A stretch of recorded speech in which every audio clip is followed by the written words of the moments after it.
کسی شاعر نے کہا ہے کہ تھے بالوں پر شکستہ فضا حوصلہ سکن، تیرا کرم کے قوت پرواز پا گئے۔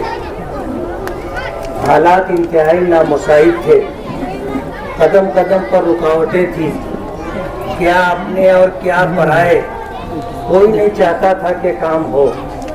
ہم دن میں کام کرتے تھے، لوگ رات میں کام خراب کر دیتے تھے، توڑ دیتے تھے۔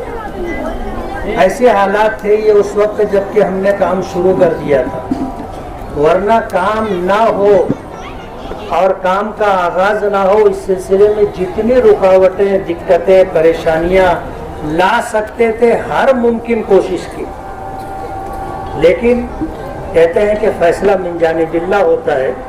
اگر اللہ پاک کی طرف سے ہونے کا فیصلہ تھا تو کام ہو گیا۔ دنیا کی کوئی طاقت اللہ کے فیصلے کو بدل نہیں سکتی۔ میں اللہ رب العالمین کا شکر گزار ہوں کہ حالات نامساعد ضرور ہے لیکن اس کی مدد قدم بقدم ساتھ ہے۔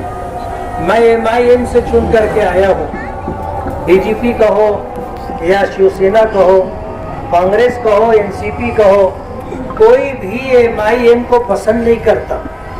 کانگریس اور NCP کے لوگ کہتے ہیں یہ BJP کی B پارٹی ہے، شیو سینا اور BJP کے لوگ سمجھتے ہیں کہ یہ ہمارے دشمن ہیں۔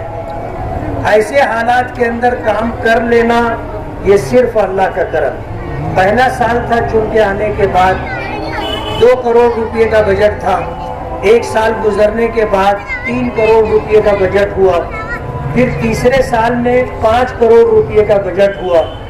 ظاہر بات ہے یہ پیسہ جو 2 کروڑ 3 کروڑ اور 5 کروڑ ہے، مالیگاؤں کے مسائل کو دیکھتے ہوئے ایسا ہے جیسے اونٹ کے منہ میں زیرہ۔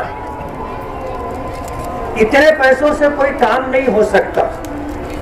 عبدالخالق صدیقی نے جو بات کہی کہ ہم مالیگاؤں کے لوگ جو ٹیکس کی شکل میں کارپوریشن کو 500 کروڑ روپیہ دیتے ہیں، یہ سارا کام کارپوریشن کا ہے۔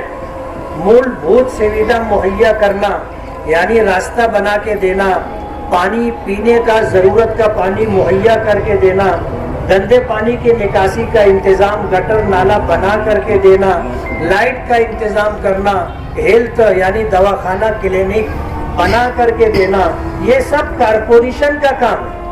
لیکن مالیگاؤں کے لوگ کچھ اس طرح کے حالات بنا دیے کہ مالیگاؤں کے لوگوں کی سوچ یہ بن گئی کہ یہ سب کام MLA کا ہے۔ جن کے پاس 500 کروڑ روپیہ ہے کام کرنے کے لیے، انہوں نے مالیگاؤں کے لوگوں کی سوچ یہ بنا دی کہ یہ کام کارپوریشن کا نہیں، یہ کام MLA کا ہے۔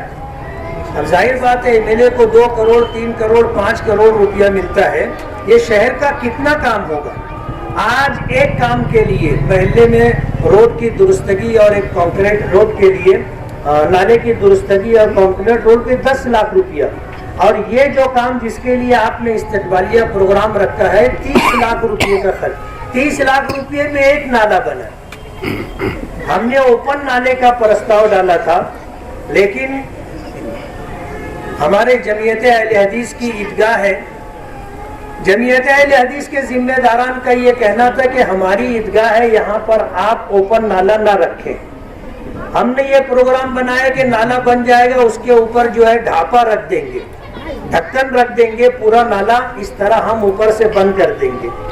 وہ اس پر بھی تیار نہیں ہوئے، ان کا یہ کہنا تھا کہ یہ آپ پائپ لائن ڈال کر انڈر گراؤنڈ نالا بناؤ۔ اوپن نالے کا اور انڈر گراؤنڈ نالے کا اسٹیمیٹ اور خرچ الگ ہے۔ انڈر گراؤنڈ نالا بنا کر کے دینے میں خرچ زیادہ ہے، لیکن ہم نے ایک مرتبہ یہ طے کر لیا تھا کہ ہم کو بنانا ہے۔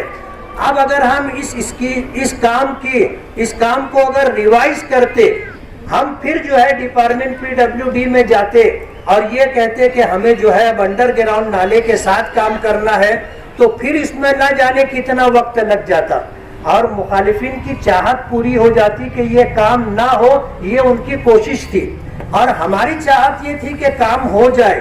کام کرنے میں بہت دقتیں آئی، بہت جھیلنا پڑا۔ میں محلے میں آتا تھا، ہماری مائیں اور بہنیں کس طرح مجھے نوازتی تھی وہ میرا جگر جانتا ہے۔ لوگ نہ معلوم کیسی اب شبد استعمال کرتے تھے اور ایسے جملے استعمال کرتے تھے کہ برداشت کرنا مشکل۔ لیکن کام کرنا تھا اور یہ طے کر لیا تھا کہ ہم کو کام کرنا ہے. 1000 دشواریاں رکاوٹیں آئیں گی لیکن کام کرنا ہے. ہم نے الحمدللہ کام کر لیا. میں اس سلسلے میں سب سے پہلے اللہ رب العالمین کا شکر گزار ہوں کہ اسی کا کرم تھا, اسی کی مدد تھی کہ یہ کام ہو گیا. اس کے بعد عتیق سر ہیں, امانت اللہ پیر محمد ہے, ببلو قریشی ہیں, آصف بنداس ہے, عتیق سر, اور اس طرح جو لوگ ہیں یہ لوگ میرے معاون و مددگار رہے, قدم بقدم حوصلہ دیتے رہے. درمیان میں اس طرح کے حالات آئے, یار جانے دو, اب جیسے محلے کے لوگ نہیں چاہتے تو جانے دو, بند کرو کام. لیکن یہ ہوا کہ محلے میں تھوڑے بہت لوگ ہیں جو شاید کسی کی شے میں آ کر کے اس طرح کی حرکت کر رہے ہیں, ورنہ محلے میں جو پریشانی ہے, دقت ہے, ہماری ماؤں اور بہنوں کو جو پریشانی ہے, عید جیسا دن, بقرعید جیسا دن, موت میت جیسے دن, گندگی میں سے چل کر کے جانا, اپنے گھر تک پہنچنا, یہ جن پر گزری ہے وہ جانتے. ایسے حالات میں سب کی تکلیفوں کو نظر انداز کر کے 2-4 تکلیف دینے والوں کو دیکھ کر کے اگر ہم کام بند کر دیتے تو پورا محلہ تکلیف میں رہتا. لیکن ہم نے ہر تکلیف دینے والوں کی تکلیف کو برداشت کیا, ہر طرح کی رکاوٹیں لانے کی کوشش کی گئی.